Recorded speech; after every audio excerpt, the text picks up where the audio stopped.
지금 한국에는 우리 고유 명절인 설 연휴를 보내고 있습니다. 아까 광고해 드렸지만 저희 교회에서도 오늘 예배 후에 설 행사를 계획하고 있습니다. 구정이 되면 가장 많이 인사하는 것 가운데 하나가 뭐냐면 복 많이 받으세요라고 하는 인사입니다. 네, 복 많이 받으세요라고 하는 말씀이죠. 그런데 오늘 공교롭게도 말씀을 준비하다 보니까 언약의 백성에게 주는 하나님의 복에 대한 말씀을 준비하게 되었습니다. 정말 새해에는 우리 모든 성도님들이 하나님의 백성으로서 복을 많이 받기를 빌고 축복합니다. 그리스도인은 성경을 진리의 말씀이요 동시에 하나님의 약속으로 믿고 삽니다. 그래서 우리는 성경을 우리의 삶으로 조명하면서 하나님의 약속에 어떻게 성취되고 있는가를 보게 되고 그것을 소망하며 살아가는 것입니다. 언약의 시리즈를 묵상하고 있는 이유 중에 하나입니다. 지난주에는 언약의 백성에게 주시는 하나님의 은혜에 관한 말씀을 나누었습니다. 위기 속에 있는 야곱에게 하나님은 은혜를 베푸셨습니다. 다가오심의 은혜, 인정해 주시는 은혜, 그리고 보장해 주시는 은혜가 있음을 우리에게 보게 했습니다. 오늘은 언약의 백성에게 주는 축복에 관한 말씀을 함께 나누려고 합니다. 그 주인공은 지난주와 마찬가지로 야곱입니다. 내용이 이렇습니다. 처음 부모를 떠나 불확실한 미래를 향하여 염려와 근심 그리고 불안과 긴장 속에 목적지를 향하여 가던 야곱은 베델에서의 하나님과의 만남으로 용기와 자신감을 갖게 됩니다. 그리고는 삼촌이 있는 화란으로 가서 크게 성공을 하게 되죠. 두 아내와 11명의 자녀들 그리고 셀 수 없는 수많은 종들과 가축들을 거느리는 그야말로 거부가 됩니다. 물론 낯선 곳에서 보내는 이민의 생활은 결코 쉽지 않았습니다. 더군다나 자신을 이용해서 덕을 보려고 하는 삼촌과 밀고 당기는 긴장관계는 그를 더욱더 힘들게 만들었습니다. 하지만 나름의 행복도 있었습니다. 사랑하는 여인을 만났고 그와 꿈과 같은 시간을 보내지 않습니까? 많은 재산을 모았고 미래를 향한 꿈도 꾸게 되었습니다.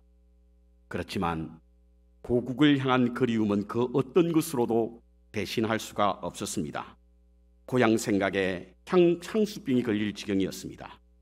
특히 그의 어머니 리브가가 형 에스의 노가 풀리기까지 몇 날 동안 그와 함께 거하라라고 하는 말씀을 듣고 떠나온 그 세월이 어쩌다 보니까 20년이 지났고 부모가 모두 세상을 떠났을 때도 돌아오지 못했던, 그래서 더더군다나 슬픈 망향의 세월을 보내던 야곱은 가족과 재산을 가지고 고향으로 돌아오게 됩니다. 그는 고향으로 돌아오는 설레임과 부푼 꿈과 함께 찾아오는 가슴 한구석에 자리 잡은 형과의 불화로 인해 생명의 위험까지 있는 문제가 그의 마음을 불편하게 만들었습니다. 벌써 오랜 세월이 지났으니 이제 모든 것을 잊고 지내겠지라고 하는 한 가닥의 희망을 걸고 고향길을 향하는 그에게 들려지는 소식은 그 작은 희망의 싹마저도 잘라버립니다. 창세기 32장 6절에 보면요, 사자들이 야곱에게 돌아와 이르되 우리가 주인 형 에스에게 이른즉 그가 400명을 거느리고 주인을 만나려고 오더이다 라고 하는 말을 합니다. 고국을 오가는 집안의 사람들로부터 들려온 소식은 지금 형 에스가 400명의 군사를 준비하고 야곱이 돌아오기를 기다린다고 하는 것입니다. 간담이 다 서늘해졌습니다. 그래서 그는 심히 두렵고 답답했다라고 기록되고 있습니다. 그의 고향으로 돌아오는 길은 금이 한양의 꽃길이 아니라 죽음에 길린 형장으로 가는 것과 같은 그런 길이었습니다. 하지만 야곱은 어떻게 해서든 형의 마음을 돌려보려고 애를 씁니다. 평생 동안 익혀왔던 기질을 발휘하면서 꼼수와 잔꾀를 총동원합니다. 창세기 32장 7절부터 20절에 보면 먼저 형의 마음을 물질로 달래보려고 애를 쓰는 장면이 나옵니다. 자신의 소유 중에 많은 것, 곧 짐승의 떼를 뇌물로 보내는데요. 소, 염소, 양, 낙태 등을 무려 550마리를 보냈다고 합니다. 새끼를 뺀 숫자라고 하니까 그 숫자가 엄청난 것이죠. 특히 여러 때로 나누어 보냈다고 하는데 이는 많아 보이기 위한 것입니다. 한마디로 물질 공세를 펴는 것입니다. 과연 잔꾀의 명수답습니다. 그럼에도 여전히 그를 향한 형의 모습은 그에게 참으로 두려움과 슬픔으로 잠재우게 합니다. 슬픔에 빠지게 합니다. 그래서 두 번째로 그는 아내와 자식을 보냅니다. 나루를 건너게 합니다. 22절 23절에 보니까 밤에 일어나 두 아내와 두 여종과 11 아들을 인도하여 약복 나루를 건널세. 그들을 인도하여 시내 건너게 하고 그의 소유도 건너게 하였다라는 것입니다.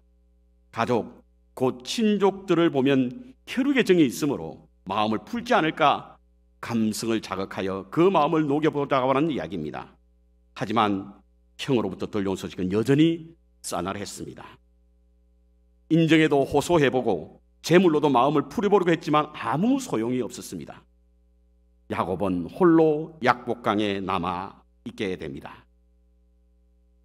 이와 같은 처지에서 또 한 번의 그 일생의 중요한 체험을 하게 되는데요. 그것은 바로 20년 전 집을 떠날 때에 베델 광야에서 만났던 그 하나님을 그는 브니엘에서 다시 만나게 됩니다. 오늘 본문으로 읽었던 24절부터 읽어보면요, 야곱은 홀로 남았더니 어떤 사람이 날이 새도록 야곱과 씨름하다가 이렇게 기록되어 있습니다. 이렇습니다. 갑자기 어떤 사람이 나타났습니다. 그 사람이 후에는 하나님의 사람으로 명명됩니다. 그런데 그와 날이 새도록 씨름을 했다고 하는 것입니다. 그 씨름이 얼마나 치열했는지 야곱의 환도뼈가 부러질 만큼 대단한 싸움이었다고 기록되어 있습니다.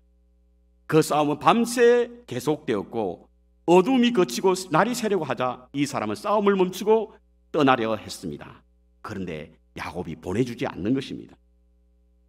야곱은 과연 끈질긴 면이 있는 사람이었습니다. 태어나면서부터 형의 발꿈치를 잡고 태어나더니 물고 늘어지는 데는 명수인 것 같습니다. 그런데 야곱이 그렇게 그 사람을 놓지 않은 데는 이유가 있었습니다. 26절을 보겠습니다.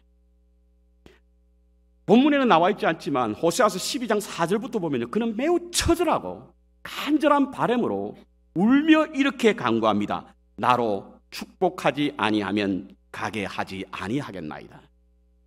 가게 아니하겠나이다. 나로 하여금 축복하지 않으면 가게 아니하겠나이다. 무슨 축복에 환장한 사람처럼 자신의 환도뼈가 위골되었음에도 불구하고 그를 놓지 않게 된 이유는 바로 축복해달라는 겁니다.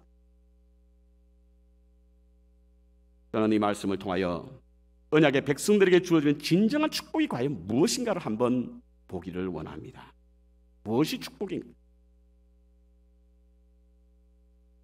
오늘 무엇이 축복인가라고 하는 정의를 본문에는 이렇게 소개하고 있습니다. 하나님의 사람은 야곱에게 이름을 묻습니다. 그리고는 더 이상 이름을 야곱이라고 하지 말고 이스라엘이라 하라라고 그 이름을 바꿉니다. 그러자 야곱은 하나님의 사람을 붙잡았던 손을 놓았고요. 그리고 하나님의 사람은 떠납니다. 그렇다고 한다면 본문이 말하고자 하는 축복이 과연 무엇입니까? 야곱이 원하는 축복은요, 지금 당면한 문제, 곧 자신의 형인 에스가 자신을 죽이려고 하는 그 마음을 돌이켜달라는 겁니다. 불안과 두려움에서 벗어나 평안을 갖게 해달라는 거예요. 그런데 하나님의 사람은 그에 대한 말은 이런 당부도 하지 않으시고 그에게 이름을 바꾸라고 말씀하십니다. 우리가 생각하는 축복과 좀 다릅니다. 그렇죠? 그렇다고 한다면 오늘 본문을 통해서 우리가 알 수 있는 것은 언약의 백성의 축복은 과연 뭐냐는 거예요. 여러분과 제가 믿는 여러분과 제가 하나님의 언약을, 하나님의 말씀을 하나님의 언약으로 약속으로 믿고 있는 우리에게 있어 진정한 축복이 뭐냐는 거예요. 그래서 바뀌는 겁니다. 변화되는 거예요. 요한복음에 보면요, 예수님께서 땅에 오셔서 첫 번째 표적이 바로 가나의 혼인잔치입니다. 물이 변하여 포도주가 되게 된 거예요. 요한복음은 제가 여러 차례 말씀드렸지만 그 구성 자체가 가장 중요한 것부터 시작됩니다. 복음이 전하고자 하는 가장 중요한 것이 뭐냐? 그리스도인에게서 가장 중요한 것이 뭐냐? 그것은 바로 축복인데 그 축복은 뭐냐? 변화되는 거라는 거예요. 물이 변하여 포도주가 되게 하는 것입니다. 기독교 신앙의 본질이 바로 변화이고 이것이 축복이라는 거예요. 여러분 가운데 예수 믿고 변했다고 한다면 그분은 축복을 받은 사람인 줄로 믿습니다. 여러분이 어떤 모양으로든지 간에 내가 예수 믿고 달라졌다라고 생각하면 그분은 축복받은 분입니다. 그렇다면 변화가 왜 축복이냐는 거예요. 변화가. 일반적으로 우리의 축복의 개념은 소유죠. 소유. 가진 것. 물질, 건강, 자녀 잘 되는 것, 내가 소원하는 것, 이런 것들이 다 주어지고 그것을 소유했을 때 우리 흔히 축복이라고 생각합니다. 그런데 오늘 본문은 그렇지 않네요. 사실 야곱은 모자람이 없는 사람이었어요. 그럼 엄청난 재산이 있지 않습니까? 아내도 둘이었죠. 뭐 아내 둘이 축복인지 잘 모르겠습니다. 아무튼 그렇게 자손도 굉장히 많았었어요. 뭐 자기 가진 재산은요 셀 수도 없었고요. 그야말로 모자람이 없는 사람이었습니다. 그럼에도 불구하고 축복해달라는 거예요. 그럼 도대체 축복이 뭐냐는 거예요. 아, 축복은 소유가 아니구나. 저는 말씀을 묵상하면서요 갑자기 이런 감동이 오더라고요. 소유는 축복이 아니라 은혜다. 은혜. 자격 없는 자에게 조건 없이 주는 것이 은혜인데 하나님께서 우리에게 은혜의 선물로 주신 것이다. 우리의 자녀도 그렇고요, 우리의 재산도 그렇고요, 우리의 지혜도 그렇고요, 우리가 누리고 있는, 우리가 소유하고 있는 모든 것은 하나님의 은혜인 줄로 믿습니다. 그렇다고 한다면 우리가 가진 것을 자랑할 건 하나도 없어요. 은혜이기 때문에. 우리가 자랑할 것은 바로 우리 가진 소유를 가지고 우리가 드러낼 것은 바로 감사밖에 없는 거예요. 우리 감사밖에 없습니다, 여러분. 단지 감사할 뿐이에요. 자랑의 대상이 아니라 감사의 대상이라고 하는 거예요. 우리의 소유는. 그렇다고 한다면 우리의 축복은 뭐냐? 좀 철학적 용어로 말씀을 드리자면 소유의 개념이 아니라 존재의 개념입니다. 존재는 뭡니까? 관계 개념이에요. 우리의 축복은 올바른 관계를 말하는 것입니다. 여러분, 흔히 우리가 에덴 동산을 축복의 동산이라 부르죠. 축복의 동산이라 부릅니다. 왜 축복의 동산이라 불러요? 가진 것이 많기 때문에? 아니에요. 하나님과 다른 피조물과의 관계가 행복했기 때문에 그것을 축복의 동산이라 불렀던 겁니다. 그리스도인에게 있어서 진정한 축복은 바로 이 관계에 있는 거예요. 관계. 오늘 본문의 야곱이 하나님의 천사를 향하여, 하나님의 사람을 향하여 축복해달라고 하는 것은 형과의 관계를 회복시켜달라는 것이거든요. 그렇다면 관계가 어떻게 회복되었습니까? 여러분, 형을 바꿔달라고 했는데 하나님의 사람은 형을 바꾸지 않았어요. 자기를 바꾼 거예요. 이것이 축복입니다, 여러분. 자신의 변화가 축복이에요. 다른 사람의 변화가 아니라 우리 스스로의 변화가 축복인 줄로 믿습니다. 우리 스스로 변화되는 게 축복이에요. 자, 이렇게 야곱이 그 이름이 이스라엘로 바뀌고 난 후에 어떤 일이 일어났습니까? 오늘 우리 읽지는 않았지만 33장 4절과 5절에 보면요, 형 에스가 달려와서 애굽을 끌어안고 얼굴을 맞대면서 엉엉 우는 장면이 나옵니다. 저는 이 장면이 너무 감동스러워요. 가슴이 뭉클해집니다. 20년 동안 어떻게 살았습니까? 보이기만 해봐. 가만두지 않을 거야. 이와 같은 시간을 보내었던 형 에스와 야곱, 그들이 만남이요, 너무 성경은 아름답게 묘사하고 있는 거예요. 엉엉 울었다는 거예요. 근데 가만히 들여다보면 야곱이 먼저 달려간 것이 아니라 에스가 먼저 들려왔다는 거예요. 서로 목을 안고 더 적극적으로 에스가 달려온 것입니다. 뿐만 아닙니다. 32장 11절에 보니까 에스의 얼굴이, 원래 얼굴은요 400인의 군사를 데리고 자기를 죽이려는 원수의 얼굴이었어요. 근데 그 이름이 바뀌고 나서 33장 10절에 보니까 형의 얼굴을 보니 하나님의 얼굴을 보는 것 같습니다. 달라진 거예요. 이것이 축복입니다, 여러분. 달라진 것이 축복이에요. 사랑과 미움은 같은 감정에서 출발한다 그러죠. 그래서 사랑했던 사람과 헤어지면 더 미움입니다. 무관심하면 미워하지도 않습니다. 그래서 사랑에 받는 말은 미움이 아니라 무관심이라고 말하지 않습니까? 에스는 어쩌면 야곱을 사랑했기 때문에 더 미워했을 수도 있습니다. 그래서 그는 20년 동안 사랑을 미움으로 키워왔던 것입니다. 그러나 그의 야곱의 변화된 모습을 보는 순간 미움은 사라지고 그 내면 속에 숨어있는 동생에 대한 동정과 애정이 담긴 사랑의 마음이 고개를 든 겁니다. 그러니까 먼저 달려간 거예요. 그 후에 에스는 야곱의 길잡이가 됩니다. 그 길을 평탄케 만들어줍니다. 이는 바로 야곱의 변화 때문에 그렇습니다. 이것이 축복이라는 거예요. 그렇다면 하나님의 사람이 이름을 바꿔줬는데 이름이 바뀌었다는 뜻이 무엇인가? 이름을 바꿈으로 말미암아 그가 어떤 변화가 일어났는가? 첫 번째로 그의 삶이 변화되었습니다. 하나님의 사람이 야곱에게 묻습니다. 내 이름이 뭐냐? 여러분, 하나님의 사람이 야곱에게 물었던 그 이름, 하나님의 사람이 야곱의 이름을 몰랐을까요? 그렇지는 않았겠죠. 알았을 것입니다. 그럼에도 불구하고 물었던 이유가 무엇입니까? 사실은요, 야곱은 자신의 이름을 말하려고 할 때 기억에 떠올리고 싶지 않는 과거가 있었습니다. 그 과거가 무엇이냐면 바로 그의 아버지에게 자신의 이름을 속일 때 그 일입니다. 창세기 27장 19절에 볼 때에 19절에 보면 아버지가 야곱에게 축복하려고 할 때 내가 누구냐라고 묻습니다. 내 이름이 뭐냐라고 묻습니다. 그때 야곱이 아버지 이삭에게 축복을 받기 위해서 자기 이름이 맏아들 에스다라고 말합니다. 자기 아버지를 속이는데 그 이름이 이용된 거예요. 이와 같은 이유로 인해서 그는 그 이후로 한 번도 자신의 이름을 밝히지 않습니다.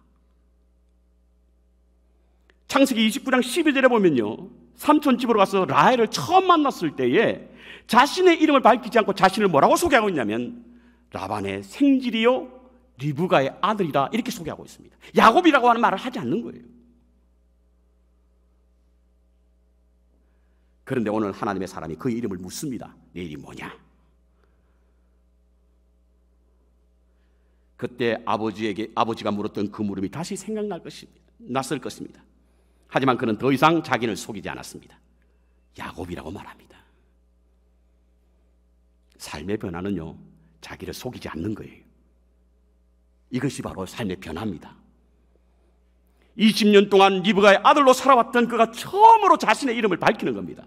이 말은 자신은 더 이상 속임을 쓰고 있는 사기꾼이 아니다, 그동안 속임을 쓰는 사기꾼이었다라고 하는 솔직한 고백이지만 더 이상 그 이름으로 살고 싶지 않다라고 하는 이야기인 것입니다. 그때 하나님의 사람이 그 이름을 바꾸는 겁니다. 여러분, 야곱이 어떤 인생을 살았는가를 한마디로 한 말씀으로 정의해주고 있는 말씀이 창세기 27장 35절인데요 그의 아버지 이삭이 그 형 에스에게 말하기를 내 아우가 간교하게 와서 내 복을 뺏어도다. 간교했다, 복을 뺏는 사람이다. 이게 바로 야곱의 정기입니다. 야곱의 원래 모습이었어요. 정말 그는 그랬습니다. 여러분, 속임수와 노략 그리고 관계에 능한 사람이었어요. 그의 삼촌 집에서의 삶을 돌아보면요, 야곱은 베델에서 하나님을 만났지만 그의 삶은 전혀 변화되지 않았던 것으로 보입니다. 자신이 취하려고 목적을 위해서 수단과 방법을 가리지 않는 탐욕의 사람이었어요. 그래서 그는 거부가 되었고 많은 재산을 가지게 된 것입니다. 그렇지만 행복하지는 않았습니다. 처음 아버지와 형을 속였던 것 같이 똑같은 삶을 살았으니 그는 여전히 불안과 초조, 긴장 속에 살아왔던 겁니다. 그런데 하나님의 사람이 그 이름을 바꾸지 않습니까? 그의 삶이 송두리째 바뀌는 겁니다. 이것이 바로 축복입니다. 삶의 변화가 축복인 줄로 믿습니다. 삶의 변화가 형의 마음을 녹였습니다. 그래서 삶의 변화가 축복이라는 거예요. 두 번째로 이름이 바뀐다라고 하는 의미는 바로 신분이 변화된다는 뜻입니다. 이름을 새로 짓는다라고 해서 주인이 바뀌었다는 의미잖아요. 제가 이미 창세기 1장을 묵상할 때도 원래 이름을 명명하는 자는 그 대상에 대한 소유권과 그리고 주도권을 가졌다라고 하는 뜻으로 이름을 짓는다라고 제가 말씀을 드렸습니다. 저희 집에도 강아지 한 마리 키우는 거 아시잖아요. 그 강아지가 1살 때 저희 집에 왔습니다. 1월 달에 태어나서 그 이름을 이전 주인은 젠이라고 불렀습니다. 제뉴얼의 젠이라고. 근데 저는 그 강아지를 데려오는 순간 바로 이름을 바꿔버렸습니다. 진돌이로. 진소리 동생 진경이 동생 진돌이로 바꿨습니다. 이 말은 무엇입니까, 여러분? 주인이 바뀌었다는 거예요. 하나님은 야곱을 이스라엘로 바꿨습니다. 이는 주권이 자기 자신에게서 하나님으로 옮겨갔다는 것을 말하고 있는 거예요. 너는 더 이상 너 인생의 주인, 너가 아니다라는 이야기예요. 하나님이라는 이야기입니다. 28절에 보면요, 본문 28절에 보면 야곱에게 새로운 이름을 주면서 이스라엘이라는 이름을 하나님과 사람으로부터 겨루어 이겼다라고 해석하고 있습니다. 그런데 사실 이겼습니까? 졌잖아요. 환도가 뼈가 부러지는 부상을 입었죠. 하나님은 하나도 변하지 않고 자기만 변한 거예요. 그럼 누가 이겼습니까? 이기지 않았어요. 그래서 성서학자들은 이것을 어떻게 해석하냐면 이스라엘이라고 하는 이름은 하나님의 통치, 하나님의 다스림으로 해석하고 있는 거예요. 그동안 자신의 인생에 자신이 주인이 되었을 때 그저 남의 발목이나 잡게 되고 모략과 음모로 남을 속이는 사람이었지만 이로서는 도무지 하나님의 언약의 백성이요 언약의 조상이 될 수 없으니 그래서 이름을 바꾸며 주인을 바꾼 거예요. 이는 야곱이 씨름하던 중에 환도뼈가 부러짐을 통해서 우리는 알 수 있습니다. 여러분, 환도뼈가 어디입니까? 상체와 하체를 연결하는 부위로서 이 골반과 허벅지를 이어주는 곳이라고 하는데요, 여기는 우리가 힘을 쓸 때 가장 많이 힘이 요구되는 것이 바로 환도뼈라고 합니다. 그래서 이 뼈가 위골되면 그게 매우 불편하다는 거예요. 본문에서 야곱이 절었다라고 하는 말씀도 바로 이를 말해주고 있는 것입니다. 이는 그동안 고집스러웠던 옛자, 그것이 꺾였다는 겁니다. 자신의 힘으로 살아왔던 자아를 포기하게 했다는 겁니다. 내가 주인이 되어 제멋대로 살던 인본주의자였지만, 인간 중심적인 사람이었지만 이제는 하나님을 주인으로 삼고 하나님 중심으로 살겠다는 겁니다. 나 중심으로 내가 주인이 되고 나를 위해 살고 나에 의해서 살아왔던, 그래서 죄와 욕심이 나를 지배했던 옛사람인 야곱에게서 하나님이 중심의 사람으로, 하나님을 위해 살고 하나님에 의해 사는 사람으로, 하나님의 통치를 따라가는 사람으로 그 신분이 변화되었고 그 주인이 바뀌었다라고 하는 것을 바로 이름을 바꿈을 통해서 알 수 있는 거예요. 시편 84편에 보면요, 주께 힘을 얻고 그 마음의 시온에 대로가 있는 자는 축복의 사람이라고 말합니다. 축복의 사람이 뭐냐? 주님으로부터 힘을 얻는 자라는 거예요. 내 힘이 아니라 주님으로부터 얻는 힘, 사람으로부터 얻는 것이 아니라 주님으로부터 얻는 힘, 내 경험과 내 지식으로 얻는 힘이 아니라 주께로부터 힘을 얻는 자, 하나님이 펼쳐놓은 그 길, 주님이 가게 하시는 그 길, 주님이 예비하신 그 길을 가는 자가 축복의 사람이라고 정의하고 있습니다.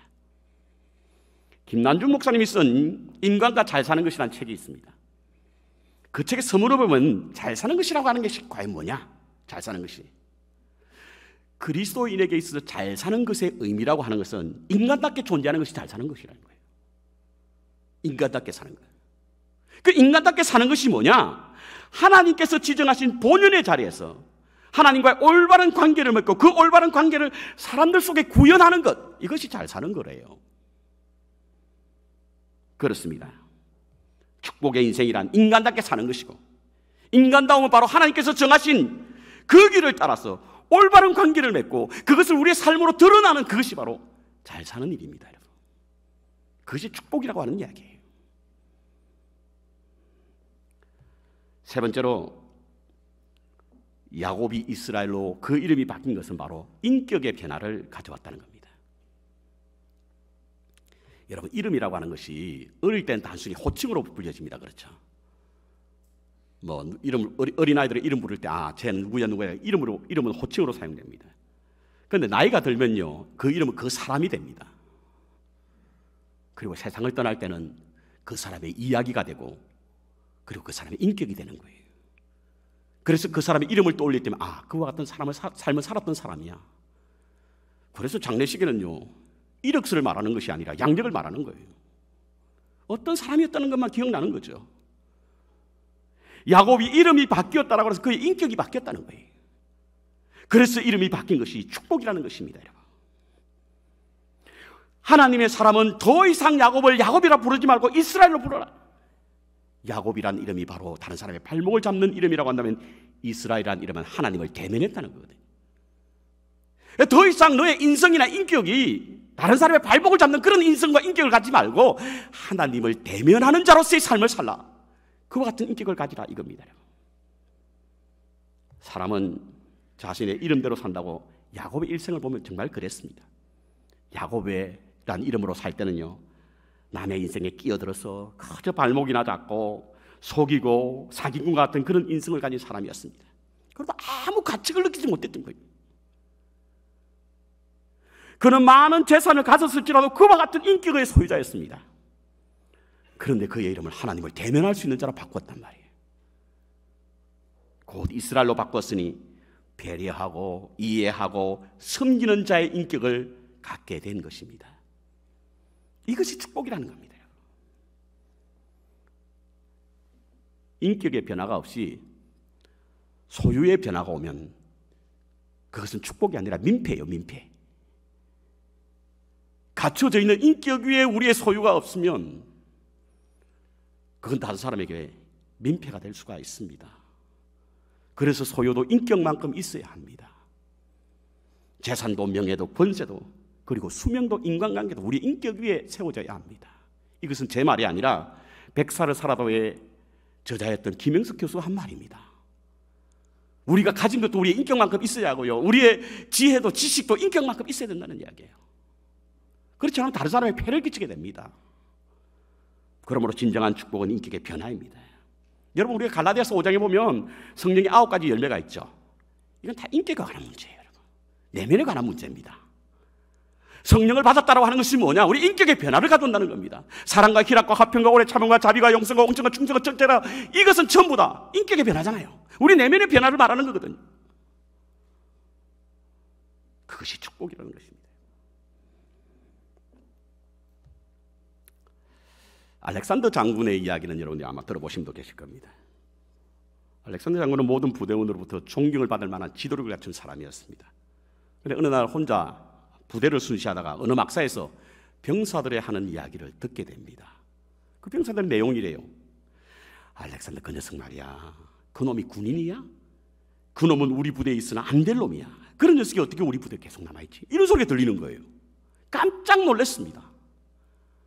아니, 자기를 평가하는 것이 고작 이 수준인가? 그래서 부관을 불렀다는 것이 아닙니까? 도대체 어떻게 된 일인지 한번 알아보라. 잠시 후에 부관이 돌아와서 그 상황을 보고했습니다. 내용인즉 그 부대에는 알렉산더 장군과 똑같은 이름을 가진 알렉산더라는 이름을 가진 사병이 있었다는 거예요.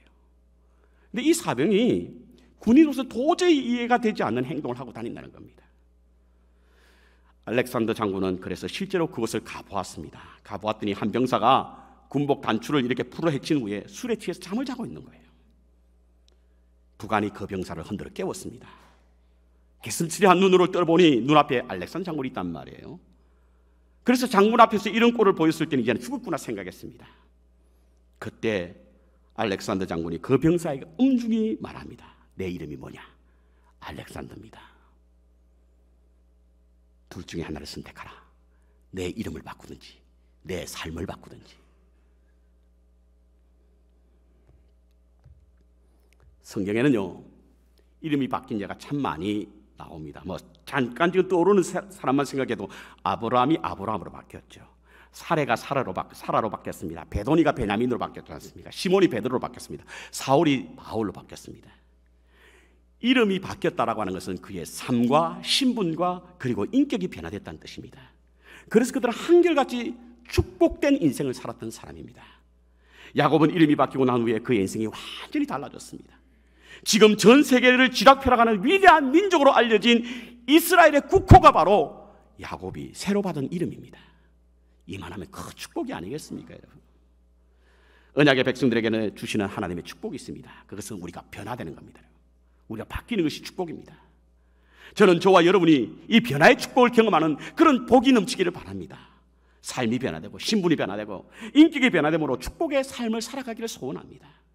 2020년도 언약의 백성으로 축복된 인생을 열 수 있는 변화된 삶을 통하여 하나님을 영화롭게 할 뿐만 아니라 우리에게도 복된 은혜의 삶을 사시는 그런 저와 여러분 되시기를 주의 이름으로 축원합니다.